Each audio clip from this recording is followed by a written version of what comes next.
ô mon Dieu, mon roi, et je bénirai ton nom à toujours et à perpétuité. Chaque jour, je te bénirai et je célébrerai ton nom à toujours et à perpétuité. L'Éternel est grand et digne de louange, et sa grandeur est insondable.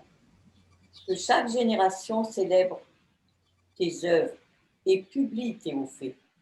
Je dirai la splendeur glorieuse de ta majesté. Je chanterai tes merveilles. On parlera de ta puissance redoutable et je raconterai ta grandeur. Qu'on proclame le souvenir de ton immense bonté et qu'on célèbre ta justice. L'Éternel est miséricordieux et compatissant, lent à la colère et plein de bonté. L'Éternel est bon envers tous et ses compassions s'étendent sur toutes ses œuvres. Toutes tes œuvres te loueront, ô Éternel, et tes fidèles te béniront. Ils diront la gloire de ton règne et ils proclameront ta justice pour faire connaître aux fils de l'homme ta puissance et la splendeur glorieuse de ton règne. Ton règne est un règne de tous les siècles et ta domination subsiste dans tout visage. L'Éternel soutient tous ceux qui tombent et il redresse tous ceux qui sont courbés. Les yeux de tous espèrent en toi et tu leur donnes la nourriture en son temps. Tu ouvres ta main et tu rassasies à souhait tout ce qui agit. L'Éternel est juste dans toutes ses voies et miséricordieux dans toutes ses œuvres. L'Éternel est près de tous ceux qui l'invoquent et tous ceux qui l'invoquent avec sincérité.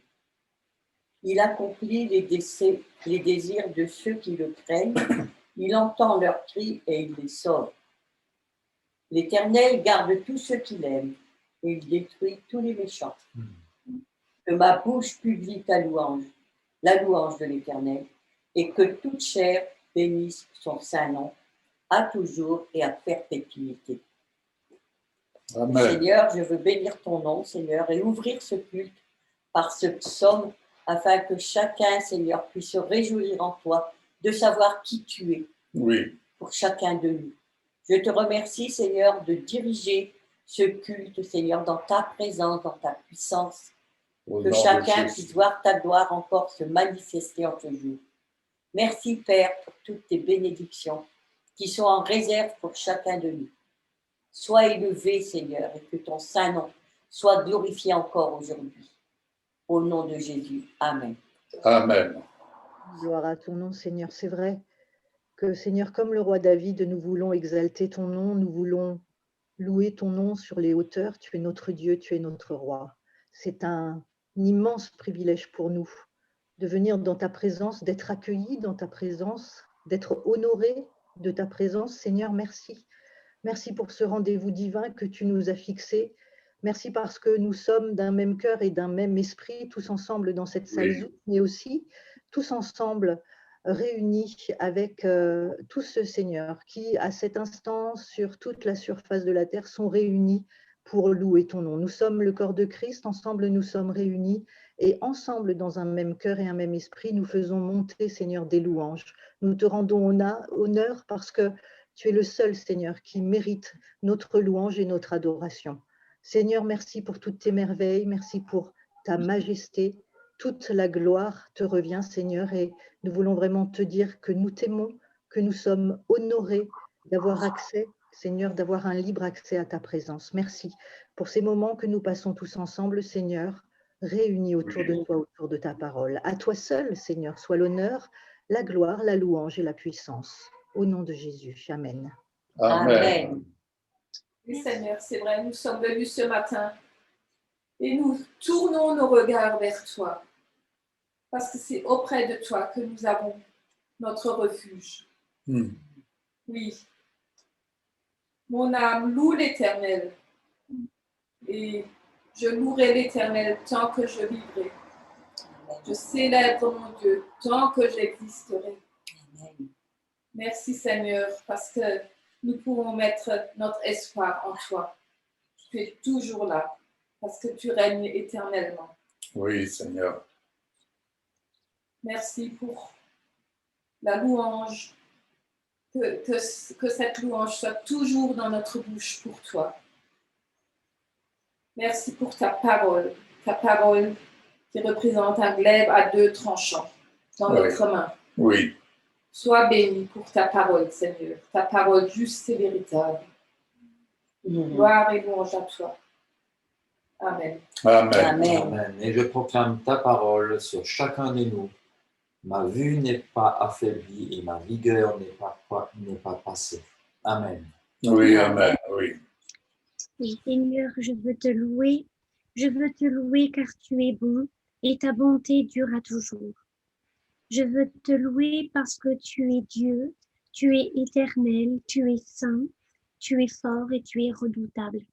Je veux te louer pour ta nature divine, céleste, cette nature qui nous remplit de ta vie, de ton Esprit Saint. Cette nature qui ne désire qu'une chose, c'est se déposer dans nos cœurs par cette semence que tu plantes dans nos cœurs et que tu fais grandir quand tu l'arroses de cette eau divine, de cette eau céleste. Je te rends grâce, Seigneur, parce que nous pouvons nous incliner devant toi. Nous savons que tu es Dieu, que tu règnes aujourd'hui éternellement. Nous savons que tout est entre tes mains, que tu connais le début et la fin. Et nous savons aussi que tu ne fais rien par hasard. Chaque chose en son temps, en ton temps. Seigneur, je te remercie et je te loue parce que tu es assis sur le trône et nous pouvons fixer nos yeux sur toi. Nous savons que tu es le maître de l'univers, le maître du monde. Et nous pouvons avoir cette certitude dans nos cœurs que tu prends soin de chacun de tes enfants, de chacune de tes brebis. Et nous pouvons nous réjouir devant ta nature céleste. Je te rends grâce et je te loue. Sois élevé aujourd'hui et reçois ce parfum de bonne odeur, Seigneur, ce parfum qui monte vers ton trône. Je te rends grâce et je te loue. À toi soit toute la gloire, Père éternel. Amen. Amen. Amen. Oui, tu es le Créateur, le Dieu de toutes ressources. Tu as mis la bénédiction et la malédiction devant nous et nous avons choisi la bénédiction. Et quand nous semons, nous récoltons. Oui. Cela ne peut même pas être autrement qu'une bonne récolte. Amen. Amen. Amen. À qui doterions-nous, Père, tu as les paroles de la vie. Tu as toutes les instructions afin que notre vie soit le reflet de ta vie. Tu es notre substance céleste, substance vivante. Et tu nous fais grâce d'être sous la couverture de ta nature glorieuse. De même que tu es le reflet du Père, tu nous fais grâce de refléter ta vie. Ô combien nous désirons vraiment être pleinement revêtus de toi, Seigneur Jésus. Revêtus de cette nature glorieuse qui nous apporte la vie, engloutissant ce qui est mortel et qui nous fait revivre tel que nous sommes appelés, destinés à revivre en nouveauté de vie. Merci, car nous avons été créés par Dieu notre Père. En toi, Seigneur Jésus, nous avons été recréés de manière à pratiquer tes œuvres admirables auxquelles tu rends témoignage en nous signalant ta droite triomphante. Merci de nous ouvrir les yeux sur tout cet aspect céleste qui nous montre combien ton regard est tout à fait différent du nôtre, qui nous montre combien tu manifestes tes œuvres avec le juste qui vit par la foi.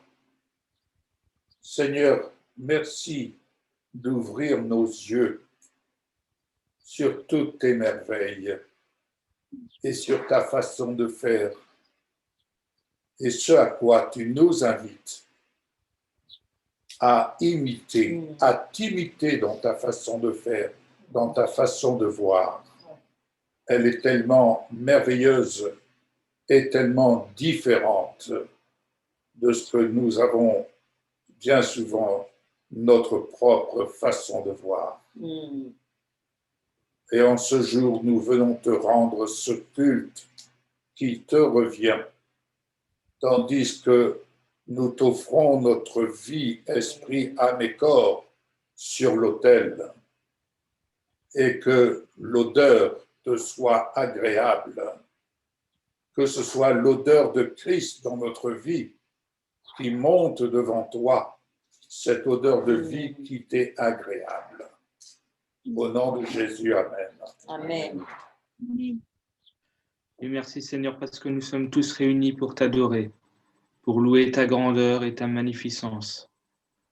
Merci parce que tu nous donnes ta parole afin que nous puissions la partager avec d'autres et que nous proclamons ta grandeur à toutes les nations, toutes les personnes que nous rencontrons.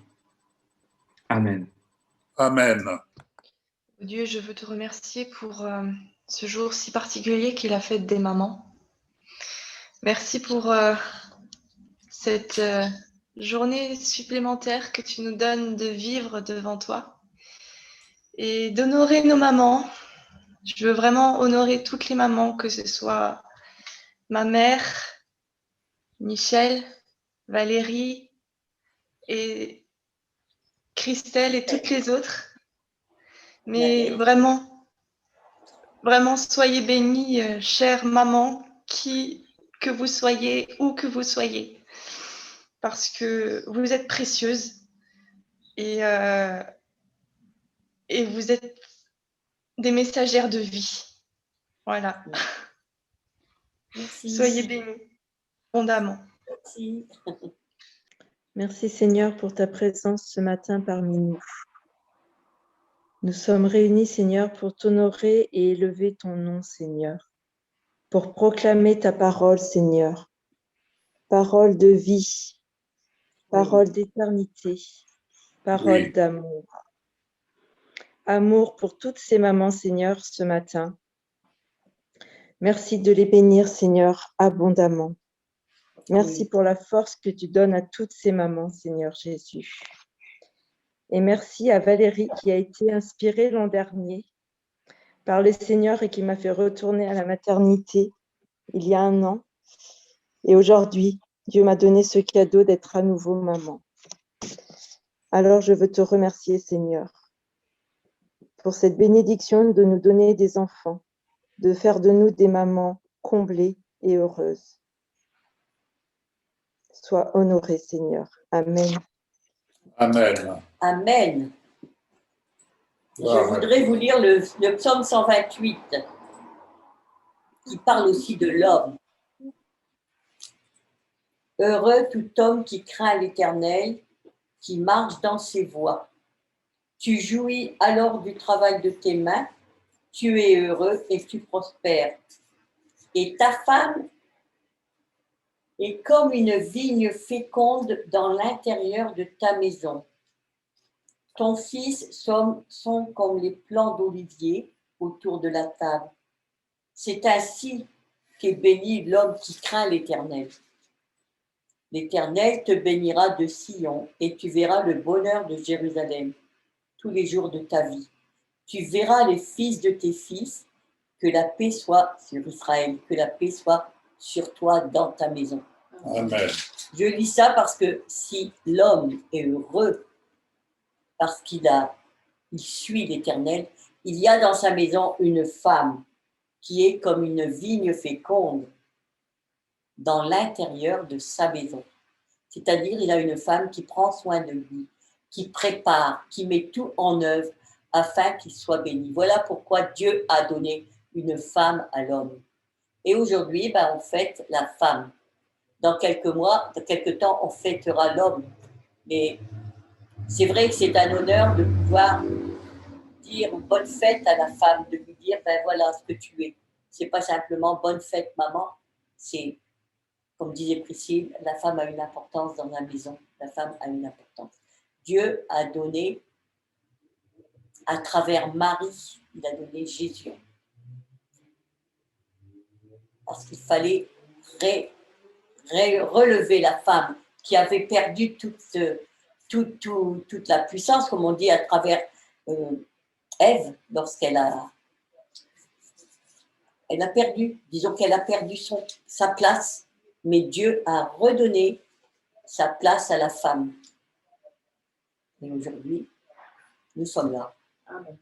Nous avons été honorés par Dieu lui-même, à travers Marie, qui a donné Jésus, le Fils de Dieu. Voilà. Alléluia. Ce que je voulais dire. Alors, soyez bénis, les femmes, soyez bénis, les mamans. Même Bernadette, qui est là-bas tout à fait dans le fond, on ne te voit pas beaucoup. Sois bénie. Merci, Michel, c'est très beau ce que tu viens de dire. Ce psaume 128 est délicieux. Merci à tous les mamans et à tout ce que ce verset va apporter dans le cœur de tous ceux qui pourront le vivre. Amen. Merci. Amen. Gloire à Dieu. On va laisser la parole à une maman, servante de Dieu, à Valérie. Merci. Bonne fête à toutes les mamans. Merci Priscille. Tu es toi-même une maman en devenir, mais tu es déjà une maman puisque tu as des enfants spirituels. Et oui. Émilie aussi. Tu es une maman puisque tu as des enfants spirituels et peut-être une maman en devenir. En fait, on est tous des mamans. Il est dit que Dieu est un père au cœur de mère. Oui. Donc, bonne fête à toi aussi, ô Père éternel, puisqu'avec ton cœur de mère, nous allons souhaiter une bonne fête. Alors, juste, merci Christelle aussi pour ce petit clin d'œil. Je ne sais pas si vous avez compris ce que Christelle a dit quand je l'ai ramenée à la maternité l'année dernière, parce qu'à l'occasion du message de la fête des mères l'année dernière, où j'avais parlé sur le changement de nom, sur le nouveau nom, j'avais pris en exemple Christelle qui retournait à la maternité, voilà, et qui avait la déclaration à l'état civil, le changement de nom, le nom, et voilà. Et c'est vrai que, mais c'était le 7 juin l'année dernière, la fête des mères, et c'est vrai que quelques temps plus tard, merveille des merveilles, une petite Ava était en gestation. Merci Seigneur. Ce qu'il y a d'extraordinaire avec la Bible, c'est que chaque fois qu'on se plonge dedans, on découvre des choses nouvelles. Des passages qu'on croit connaître par cœur, parce qu'on les a lus de très nombreuses fois, nous apparaissent sous un jour nouveau. En fait, je crois que plus on recherche, et plus on va en profondeur dans les textes. C'est un peu comme un artichaut. On mange les premières feuilles qui sont plutôt dures au début, et puis au fur et à mesure, elles deviennent tendres, et enfin, on arrive au cœur. Alors bon, je sais pas si l'artichaut est le meilleur exemple, mais vous comprenez ma pensée. Pour arriver au cœur, il faut de la patience. Et surtout, il faut constamment chercher et ne pas tenir pour acquis ce qu'on avait déjà compris. Alors, pour en revenir à l'artichaut, il y a une grande différence entre les premières feuilles et le cœur. Donc, ne vous contentez pas des premières feuilles.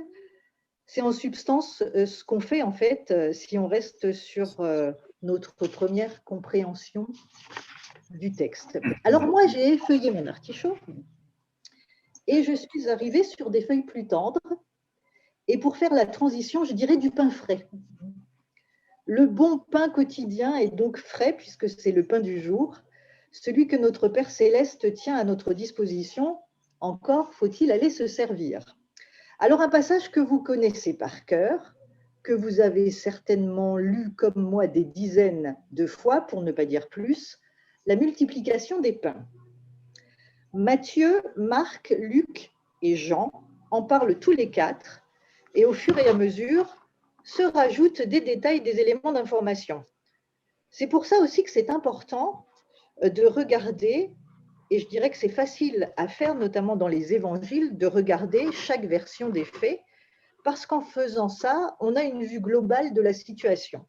Alors, on va commencer en lisant Matthieu, qui est celui, en tout cas dans sa manière de rapporter les faits, qui donne le moins de détails. Matthieu 14, versets 15 à 21.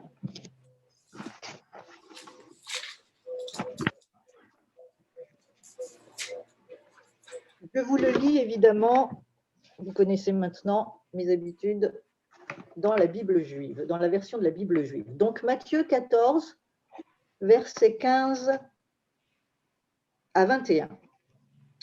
Le soir étant venu, les Talmidim, c'est-à-dire les disciples, vinrent lui demander « Ce lieu est isolé et il se fait tard.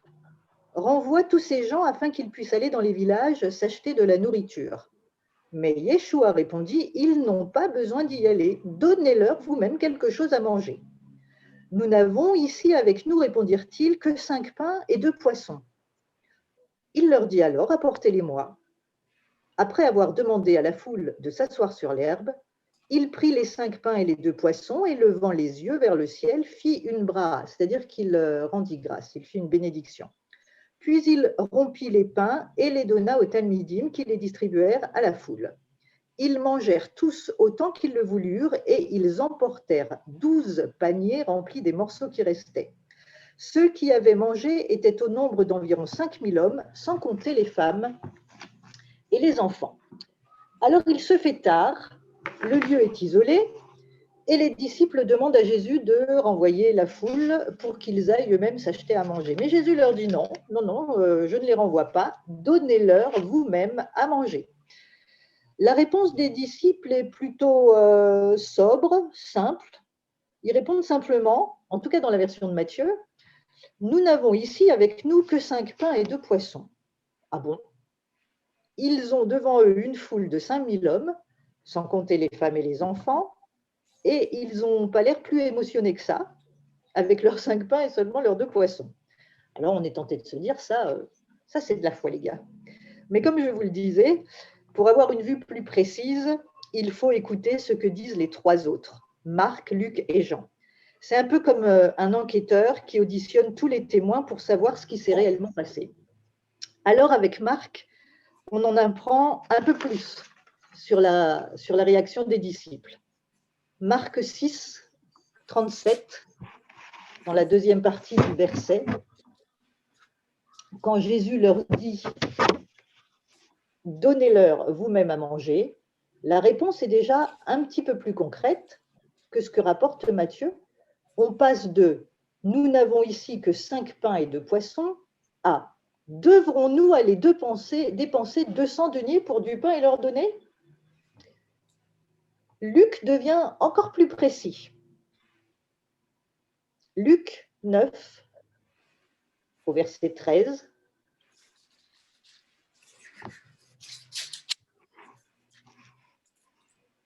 Toujours à leur question, donnez-leur, à l'ordre de Jésus, donnez-leur vous-même à manger.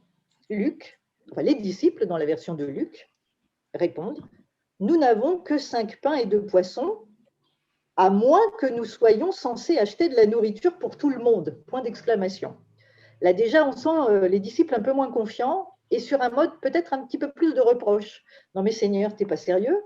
Comment veux-tu que nous allions acheter du pain et des poissons pour 5000 personnes? On n'a ni les moyens, ni la logistique. Pour eux, c'est impossible. Mais allons voir ce que nous relate Jean, qui lui va nous emmener à un niveau supérieur. Jean 6, verset 1 à 9.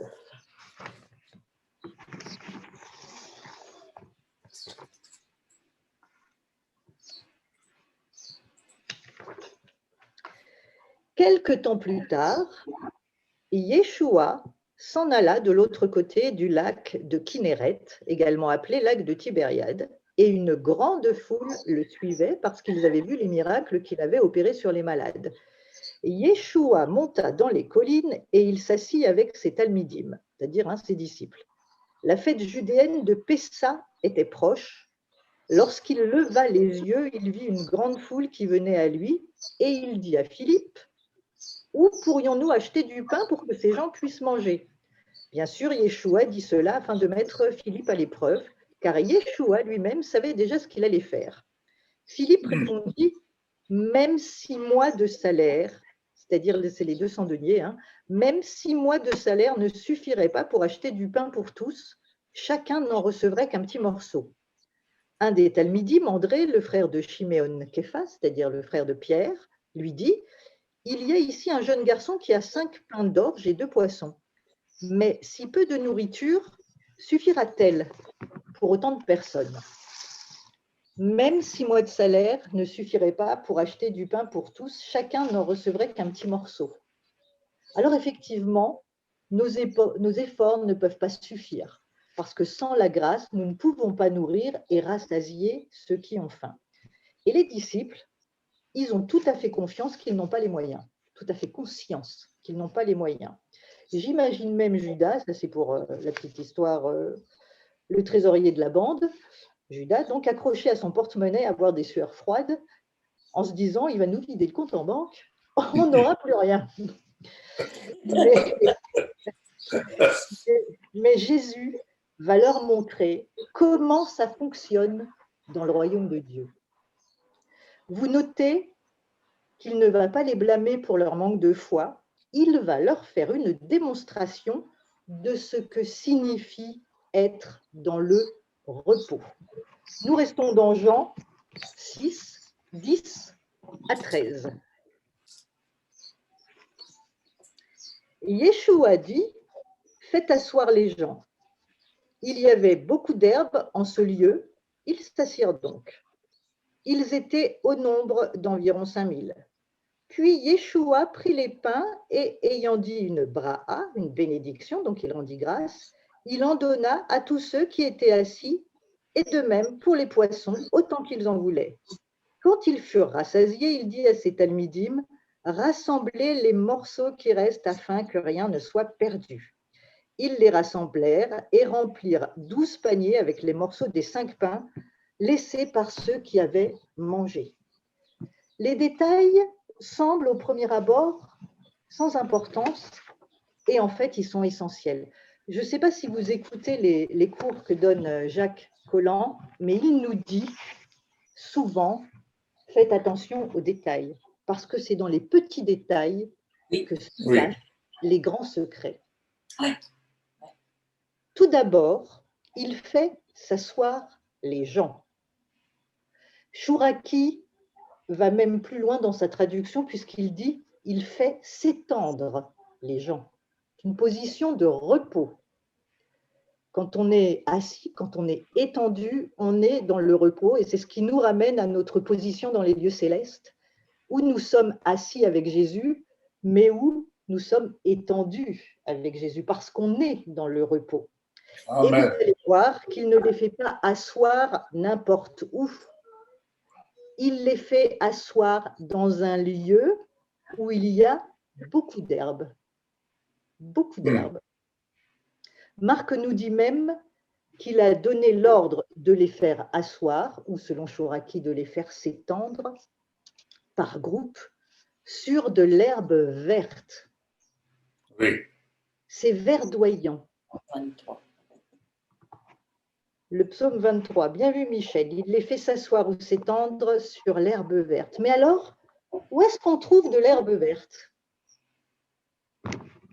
Dans les hauteurs. Dans un jardin. Dans un jardin. Il les fait rentrer dans le repos, dans le Gan Eden. dans le jardin des délices, lieu de Alléluia. bénédiction. En voyant cette herbe verte, comme toi, Michel, j'ai tout de suite pensé au psaume 23.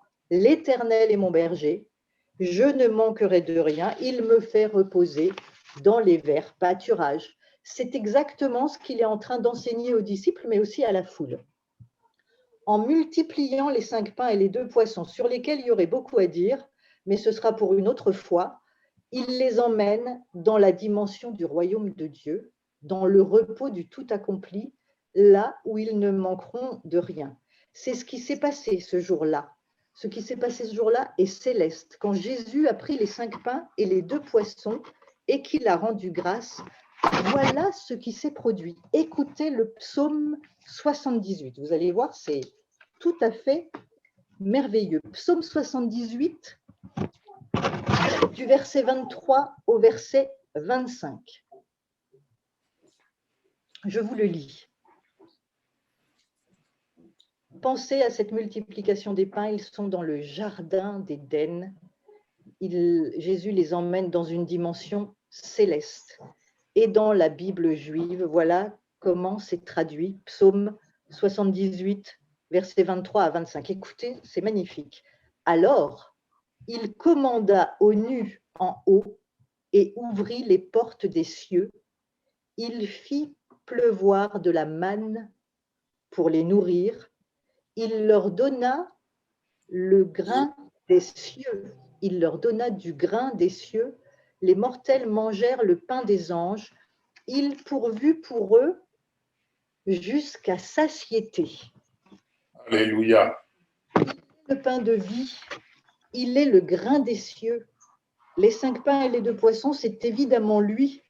Et vous savez peut-être que ces 5 pains et ces 2 poissons, mais j'aurai peut-être l'occasion de vous en parler une prochaine fois, ont un rapport direct avec Noé. Noé qui signifie tout simplement le repos. Le choix des 5 pains et des 2 poissons n'est pas du tout le fruit du hasard. Vous savez que Jésus s'adressait à des Juifs. Ses disciples étaient juifs. Cette foule qui était là était tous des Juifs. Ceux dont les pères avaient murmuré dans le désert après la sortie d'Égypte, ceux qui se plaignaient en disant « Si seulement nous avions de la viande à manger, nous nous rappelons du poisson que nous mangions en Égypte et cela ne nous coûtait rien. » C'est ce qu'il est dit dans le livre des Nombres au chapitre 11 et au verset 4. Et cela ne nous coûtait rien, ils disent. Comment ça, ça leur coûtait rien? C'est au prix de leurs efforts, ils étaient dans l'esclavage. C'est à ce prix qu'ils avaient du poisson en Égypte. Jésus leur démontre que c'est seulement dans le royaume de Dieu que le poisson ne leur coûte rien. D'ailleurs, ils comprennent, en voyant le miracle que Jésus vient d'opérer, qu'il est véritablement le prophète qui doit venir dans le monde. Alors, il y aurait encore beaucoup à dire, tellement sur ce texte, tellement ce texte est riche. Mais ce que je voulais vous dire ce matin, c'était de vous inviter à vous asseoir, à vous étendre dans l'herbe verte, dans le jardin des délices, à rentrer dans le repos du tout accompli et à laisser Jésus multiplier pour vous les 5 pains et les 2 poissons. Il dit, il n'y a que dans cette dimension, dans la dimension du royaume de Dieu, que nous pouvons être rassasiés. Et quand ils furent rassasiés, Jésus dit à ses disciples, écoutez, il leur dit de rassembler les morceaux qui restent afin que rien ne soit perdu. Et ils remplirent 12 paniers avec les morceaux des 5 pains. Les 12 paniers, ce sont les 12 tribus d'Israël. Et quand il est dit au verset 5, toujours dans Jean 6, que Jésus leva les yeux et qu'il vit une grande foule qui venait à lui, il voit dans le céleste, tout comme Abraham a vu de loin. Amen. La grande foule que voit Jésus, Chouraki dit qu'il contemple la foule qui vient à lui. Cette grande foule, c'est la postérité d'Abraham qui contient Israël, mais aussi toute l'humanité. Les 12 paniers sont remplis du pain de vie, du grain des cieux. Jésus leur dit de rassembler tous les morceaux afin que rien ne soit perdu, afin que tous soient sauvés. L'heure était déjà avancée, c'est ce qu'il est dit. Nous étions dans la période quelques jours avant Pessa. Jésus savait qu'il allait donner sa vie, qu'il allait passer par la croix, il allait passer par la mort. Et je crois, entre autres, que cette vision de la foule qui vient à lui, de cette humanité qu'il va sauver, de ces paniers qui sont remplis, l'a porté jusqu'à la croix. Jusqu'à la croix, lui a donné le courage d'aller jusqu'à la croix. Ce que je voudrais vous dire, c'est que les 12 paniers sont remplis du pain de vie. Ça veut dire que nous étions déjà, nous, dans ces paniers, mais que tous nos proches, nos enfants, nos petits-enfants, nos parents, nos frères, nos sœurs, tous ceux que nous aimons et tous ceux pour qui nous prions sont aussi dans ces paniers.